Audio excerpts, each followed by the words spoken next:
Assalamualaikum warahmatullahi wabarakatuh. Halo teman-teman semuanya, Sobat Sakti. Pada video kali ini kita akan bahas mengenai prediksi soal TKP SKD tahun 2023 teman-teman. Pada dasarnya soal TKP tidak ada jawaban yang salah. Yang ada adalah nilai dari 5, 4, 3, 2, dan 1 teman-teman. Tapi kita harus upayakan agar kita mendapatkan poin sempurna nilai 5. Oke, langsung saja kita ke contoh soal prediksinya. Oke, kita bisa baca, perusahaan harusnya peka terhadap kebutuhan karyawan. Jangan hanya menuntut bekerja cepat, tapi juga mengerti permasalahannya. Contohnya, seperti isu keluarga atau keuangan bisa mengganggu konsentrasi karyawan, sehingga membuat kinerjanya menjadi menurun. Maka harusnya, poin A, perusahaan bisa memberi gaji lebih kepada karyawan, oke. Memberi bonus pada karyawan yang berkinerja bagus, bisa. Yang C, membuat kebijakan baru pinjaman karyawan. Nah, yang mendapatkan poin 5 adalah yang C, teman-teman, membuat kebijakan baru pinjaman karyawan. Karena di sini isunya adalah keuangan, masalah keuangan, teman-teman. Karena perusahaan juga tidak bisa langsung memberikan gaji besar atau juga tidak bisa langsung memberikan bonus kepada karyawannya, tetapi alternatifnya adalah dengan pembuatan kebijakan pinjaman. Oke, kita lanjut. Jika dalam rapat, rekan kantor memiliki pendapat berbeda, padahal Andalah pemimpinnya, maka A. Saya teguh mempertahankan pendapat. B. Beda pendapat bukanlah masalah. Yang C. Saya pertimbangkan pendapat tersebut. Nah, yang paling baik itu yang C. Saya pertimbangkan. Ya, kenapa? Karena di sini rekan kantor memiliki pendapat berbeda. Meskipun kita menjadi pemimpin rapat, tetapi kita bisa pertimbangkan semua pendapatnya, teman-teman. Oke, kita lanjut.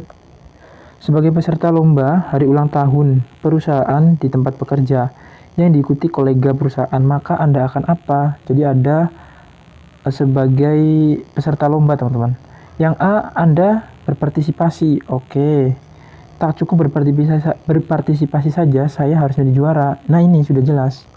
Jadi tidak harus berpartisipasi, tapi saya juga harus menjadi juara. Inilah yang namanya sebagai seorang pegawai, kita itu harus terus berupaya agar kita menjadi seorang pemenang, teman-teman. Tidak hanya kita sekedar berpartisipasi saja secara umum, tapi kita juga harus berusaha agar kita juga harus menjadi juara, teman-teman. Itu yang namanya nilai perjuangan atau nilai juang dari seorang pegawai.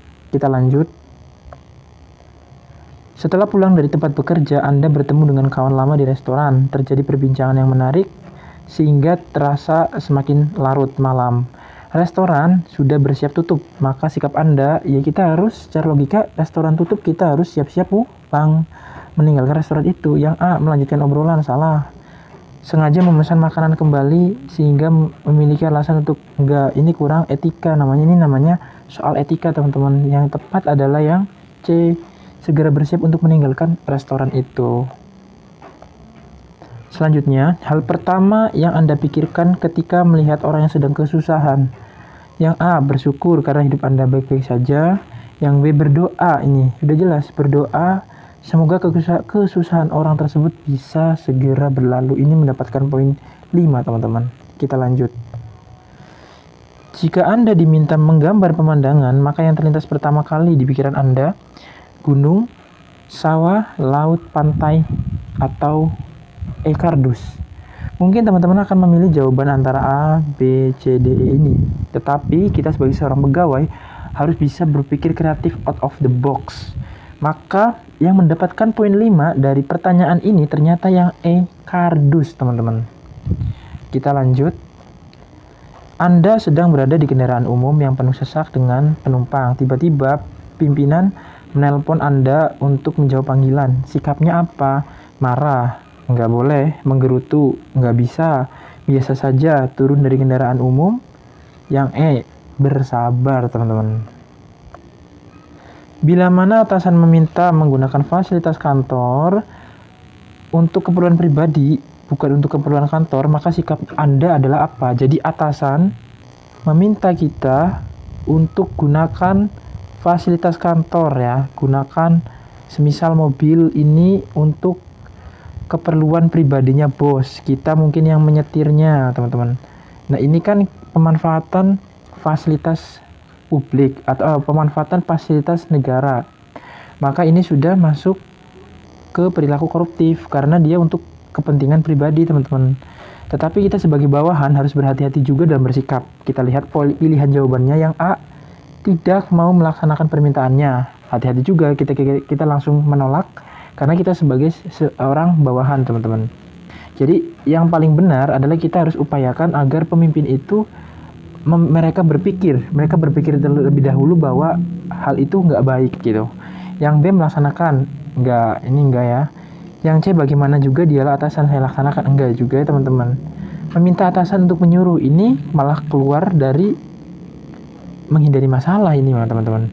Yang E, saya pikir-pikir dulu. Jadi kita itu harus berpikir agar atasan juga ikut berpikir teman-teman bahwa perilaku ini juga tidak baik dilakukan. Seperti itu. Selanjutnya, setelah menyelesaikan pekerjaan tertentu saya langsung melakukan aktivitas lain.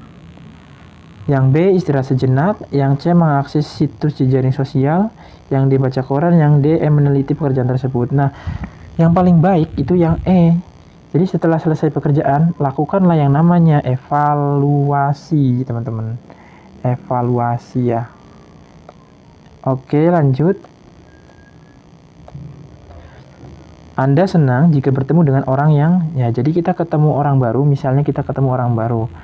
Orang baru itu tersenyum kepada kita, maka kita senang dengan seseorang yang ramah, teman-teman. Kemudian, Anda senang jika membantu klien yang cepat mengerti. Oke. Tidak sungkan untuk bertanya, boleh. Mengikuti semua saran Anda. Nah, ini juga nggak baik juga karena kita itu harus berpikir yang tidak mengikuti saran-saran mereka gitu, teman-teman. Jadi, nggak semuanya itu kita laksanakan gitu. Jadi, kita harus berpikir kritis. Jadi, yang paling tepat yang berpikir kritis dan suka bertanya.